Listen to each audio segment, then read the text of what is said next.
They laughed when she signed the divorce papers without saying a word. He tossed her spare change into the rain and turned his back, convinced he had just erased an insignificant woman from his life. What he did not know was that her silence was not surrender. It was restraint. Minutes later, as the storm swallowed the city, a car worth more than his entire future stopped in front of her, and the truth he never bothered to learn came crashing down. This is not a story about revenge. It is a story about what happens when a man mistakes patience for weakness and discovers, too late, who was really holding all the power. For 3 years, Lena Whitmore learned how to disappear without leaving a room. She learned it in the quiet kitchen of their condo overlooking Elliott Bay, where Daniel Reeves spoke about valuations and exits while barely noticing she was there. She learned it in the bedroom, lying awake while he typed emails late into the night, chasing investors who never knew the woman fixing his mistakes was the same woman folding his laundry. And she learned it in public, smiling politely when people assumed she was lucky to be married to a rising tech star, never asking what she had given up to stand beside him. Lena had once been someone else, a name whispered in boardrooms, a future written in ink and contracts.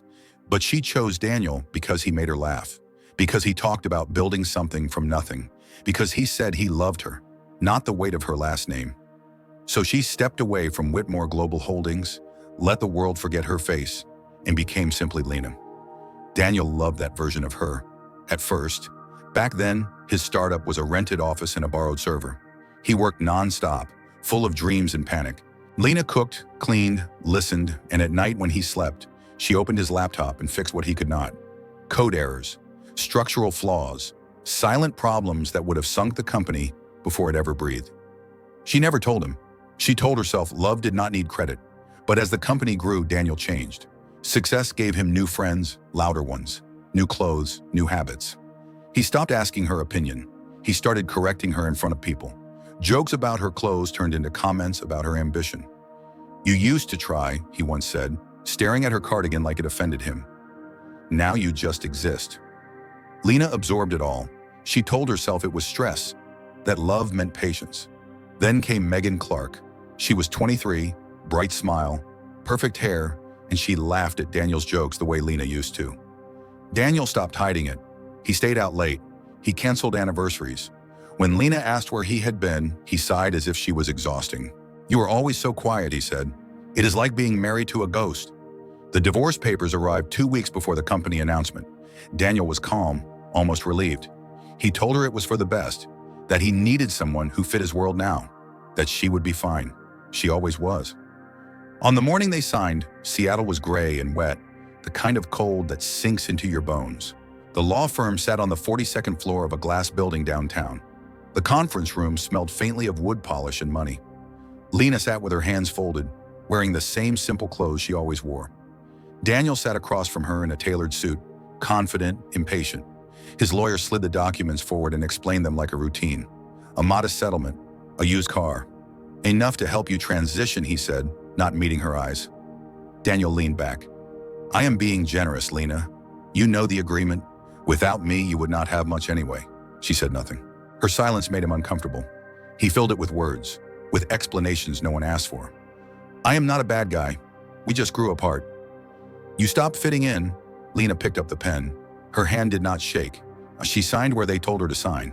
When she finished, she slipped her wedding ring off and placed it on the table. It made a small sound, barely noticeable, but Daniel heard it. He laughed. "Keep the money too. Buy yourself something nicer. Maybe a fresh start will do you good." She stood, picked up her bag, and walked out without looking back. The elevator ride down was quiet. As the numbers dropped, something inside Lena shifted. The heaviness in her shoulders lifted. By the time the doors opened to the lobby, she stood straighter than she had in years. Outside, rain poured onto the sidewalk. People rushed past, heads down. Behind her, the revolving door spun again. Daniel stepped out with his lawyer, laughing, opening a large umbrella that covered them both. He noticed Lena standing there, rain soaking her hair and clothes. "Hey," he called, loud enough to be heard. "Do you need bus money?" He tossed a few coins toward her feet. They clattered against the wet pavement. Before she could respond, the sound of the street changed. It was not loud. It was deep, controlled, unmistakable. A presence that did not rush. A midnight blue rolls. Roy's Phantom turned the corner and slowed as it approached. Even in the rain, it gleamed. Traffic seemed to pause around it, as if the city itself knew to make room. Daniel stared, impressed despite himself. Wow, someone important must be in town. The car stopped, directly in front of Lena. Daniel frowned. Looks like you are blocking the way, he said, smirking. Move before security gets annoyed. Lena did not move. The driver stepped out, holding an umbrella with a silver handle. His suit was immaculate. He walked around the car and stopped in front of Lena. He opened the umbrella over her head, shielding her instantly from the rain. Then he bowed. Good afternoon, Ms. Whitmore, he said, voice calm and respectful. Your father was concerned about the weather. Daniel felt his stomach drop. Lena looked at the man and nodded slightly. Thank you, Sebastian. Is everything ready? Yes, Mom. The jet is prepared. The board meeting in Zurich is scheduled for tomorrow morning. Sebastian opened the rear door. Warm light spilled onto the sidewalk. Cream leather, polished wood, a world Daniel recognized only from magazines. Lena turned back to Daniel. He stood frozen, rain soaking his suit, the coins he had thrown gleaming between them. You dropped your change, Daniel, she said softly. You might need it. She stepped into the car. The door closed with a final, solid sound. As the Rolls-Royce pulled away, Daniel noticed the license plate. It had no number, only a crest he had seen before, in financial news and investor decks. The Whitmore crest. His lawyer whispered the name like a curse. Whitmore? Daniel's breath caught. Inside the car, Lena closed her eyes. The rain faded into silence. She reached for the garment bag waiting beside her. The gray cardigan lay folded on her lap. She stared at it for a moment, then placed it aside. 3 years of silence had ended, and Daniel Reeves had no idea what that silence had been protecting. Do you think Daniel truly believed Lena was weak just because she stayed silent? Yes or no? The car moved smoothly through the rain, the city blurring past the tinted windows. Lena leaned back against the leather seat, her breath slow, controlled. For the first time in years, no one needed anything from her. No one interrupted her thoughts. The silence felt different now. It was not heavy. It was clean. Sebastian sat across from her, tablet in hand, eyes respectful but alert. Outside, Seattle disappeared behind them, swallowed by mist and distance. Your father sends his apologies, he said gently. He wanted to come himself, but the Zurich meeting was moved forward. Lena nodded. I told him not to worry. This was something I needed to finish on my own. Sebastian studied her for a moment. You stayed longer than anyone expected. Longer than I expected, Lena replied. Her voice was steady, but beneath it lived exhaustion that no amount of rest could erase. 3 years of shrinking herself did not disappear in a single car ride. The plane waited at the private terminal, lights glowing against the gray sky. As soon as Lena stepped inside, hands took her coat, a glass of water appeared, and the world adjusted to her presence without question. This was the life she had stepped away from, not out of weakness, but out of hope. High above the clouds as the jet climbed into sunlight, Lena stood in the private cabin and looked at her reflection. She barely recognized the woman staring back. There were faint lines at the corners of her eyes that had not been there before. Lines from listening too much and speaking too little. She changed slowly, deliberately, not to impress anyone, but to remember herself. When she stepped back into the main cabin, Sebastian allowed himself a small smile. You look like yourself again, he said. I feel like myself again, Lena answered. Back in Seattle, Daniel Reeves sat in his Porsche, hands gripping the steering wheel, rain pounding against the windshield. Megan scrolled through her phone beside him, complaining about the weather, about her hair, about how annoying the day had become.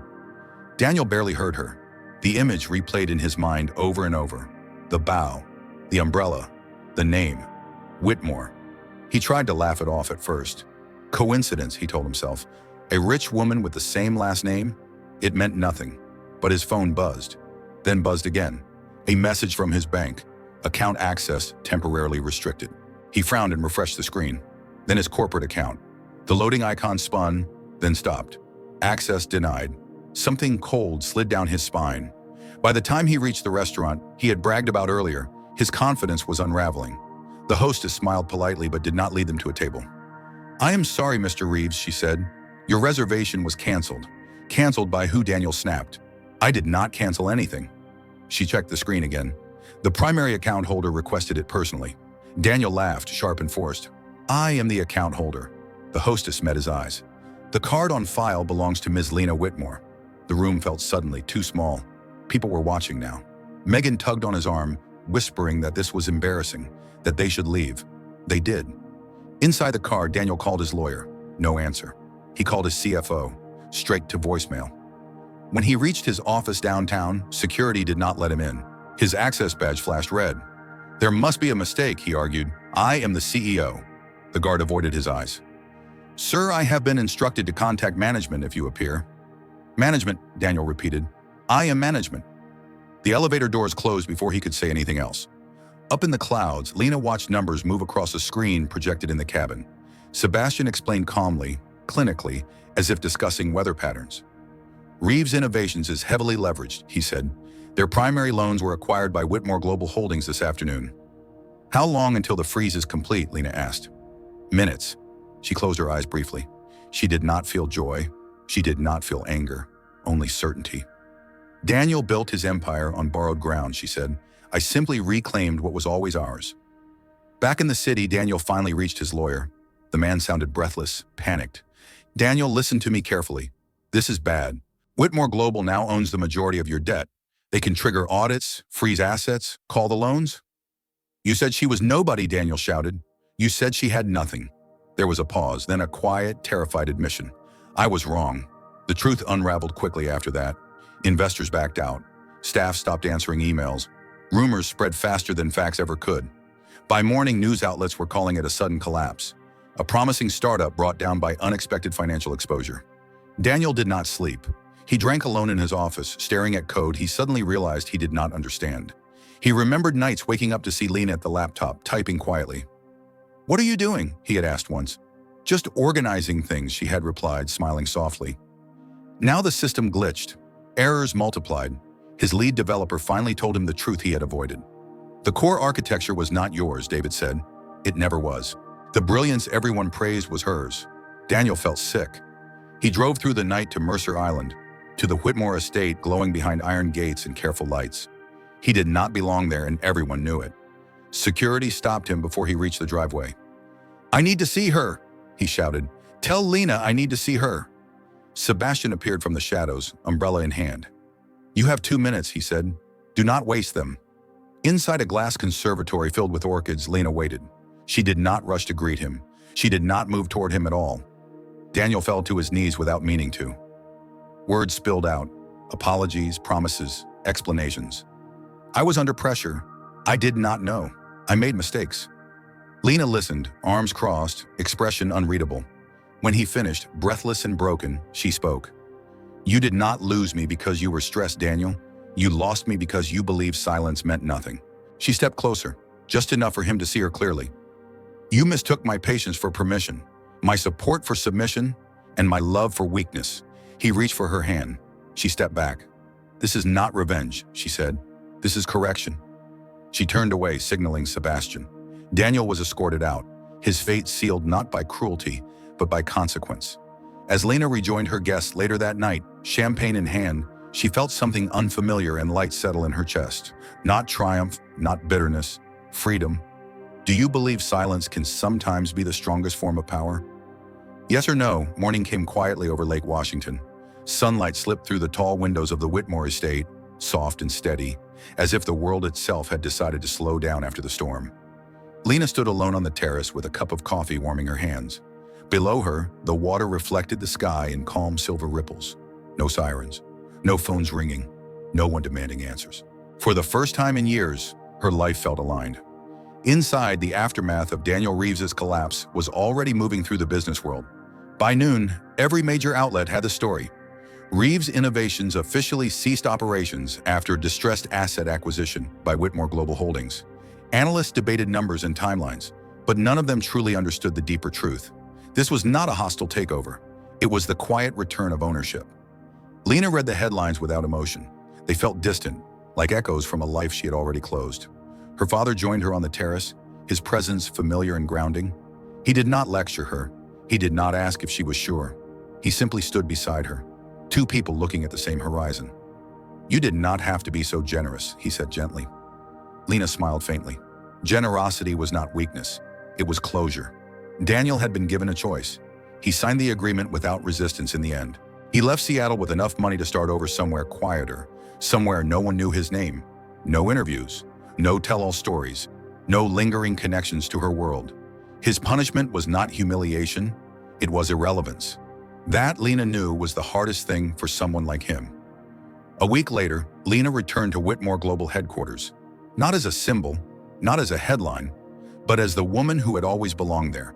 Employees watched her walk through the lobby, some recognizing her face for the first time, others realizing who she had been all along. There was no applause, no announcement, just respectful silence.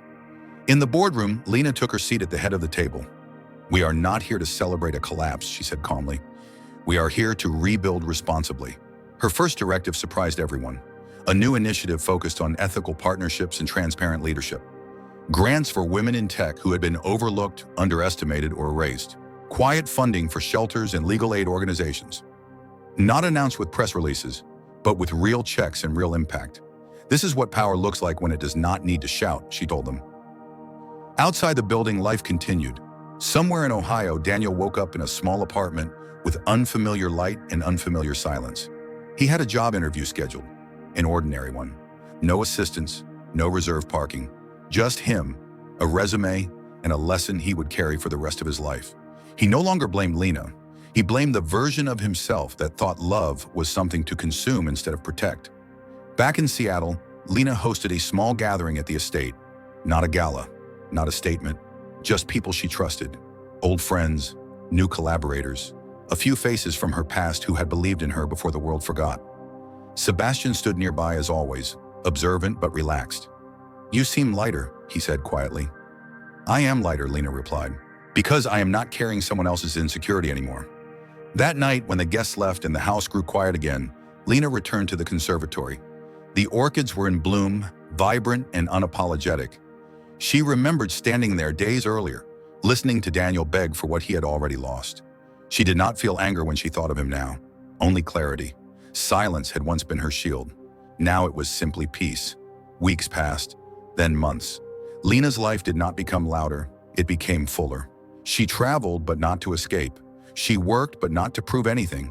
She laughed more easily, slept more deeply, trusted her instincts without apology.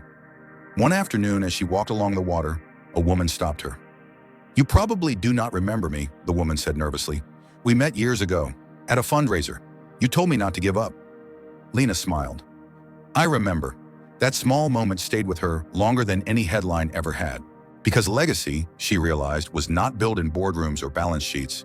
It lived in the quiet ways we change each other's paths. Lena Whitmore did not rise because she destroyed someone else. She rose because she finally stopped shrinking herself to make others comfortable. She did not leave her marriage empty-handed. She left it whole. And somewhere in a city that no longer knew her name, a man learned that the quietest person in the room is often the one holding everything together. If this story moved you, how do you feel about Lena's choice to walk away with dignity instead of anger? Do you think true power is shown through restraint and self-respect? If you enjoyed this story, let us know by commenting below. Please like the video, subscribe to the channel, and tap the notification bell so you never miss our newest stories. Where are you watching from today? Tell us your country in the comments and share this story with someone who needs to hear it.